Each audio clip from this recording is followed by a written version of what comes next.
بسم الله والصلاة والسلام على رسول الله سيدنا محمد وعلى آله وصحبه وسلم تسليما كثيرا. يا ريت يا جماعة قبل ما أدخل في موضوع الحلقة حضراتكم تدعموني بمشاركة على قناتي على اليوتيوب انجكشن العالمي. طبعا النهاردة أنا بصور من البحر الأحمر وحضراتكم شايفين البحر ورايا، وحاجة يعني مش عايز أقول لكم على الجمال وحاجه يعني كده. يعني بسم الله ما شاء الله، مش عايز اطلع من الميه، فانا حبيت ان انا اعمل الفيديو واشارككم معايا في الفيديو كده وتقولوا له ايه وجهه نظركم. يعني عايز اتكلم على حاجه يعني كده في عجاله. انا بقول احد اسباب وسؤال، يعني نفسي ابقى الاقي يعني ليه إيه تعليقات او في الكومنتات حد يكتب. انا بقول اللي مبوظ الكره المصريه هو الاعلامي احمد شوبير. ده من وجهه نظري، يعني انا شايف الراجل ده نقطه سلبيه في الكره المصريه. انا من وجهه نظري المتواضعه، يعني من وجهه نظري ان احمد شوبير هو احد اسباب انهيار الكره المصريه.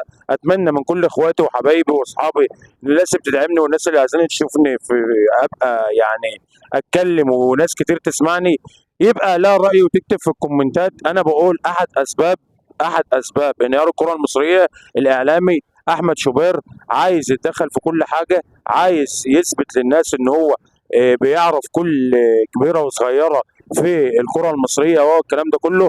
فطبعا الحاجه ديت فيها ايجابيات وفيها سلبيات. فانت طبعا زي موضوع المنشطات بتاع رمضان وغيره والكلام ده كله. وطبعا من فتره كان حب ان هو يخبط في المستشار مرتضى منصور وما قدرش وما عرفش، طبعا لان طبعا شخصيه المستشار كانت اقوى، وقدر ان هو يعني يعمل عليه كماشه وحطه في الخانه اللي هو يستاهلها او على قد حجمه. طبعا في حاجه تانية انا عايز اتكلم عليها على اللاعب محمود كهربا. انا شايف ان هو لعيب لا يليق بمستوى النادي الاهلي ولا كان يليق بمستوى نادي الزمالك. بس في حاجه كده، يعني حاجه بالبلدي كده، انا شايفه ان هو قاعد بتلزق وبتحكي في امام عاشور، طبعا عشان النجم الساطع بتاع امام عاشور. فطبعا هو عايز يتحكي فيه، طبعا عشان خاطر النجوميه والسكسيه والكلام ده كله، عشان ده لعيب بتاع لقطه. انما في الملعب انا شايف ان هو اقل من العادي.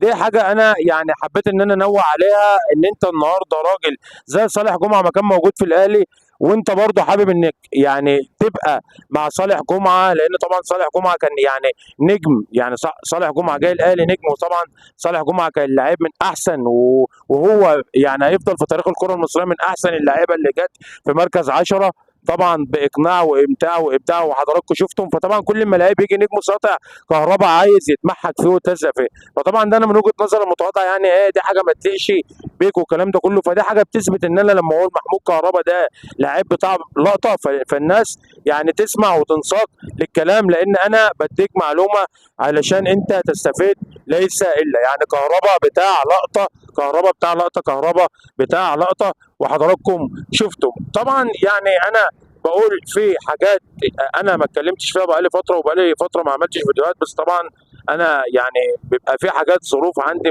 بتخليني ان انا مش بعرف ان انا اعمل فيديوهات على طول. بس طبعا الفكره كلها ان انا لما اجي اديك معلومه فانت لازم تدعمني، لان انا بقول لك الحاجه اللي هي تقدر تستند اليها وهو الكلام ده كله. طبعا انا مفيش اي يعني يوتيوبر اي واحد هيجي يقدر يشوف الجمال ده كله والابداع ده كله. طبعا انا في البحر الاحمر حاجه يعني بسم الله ما شاء الله.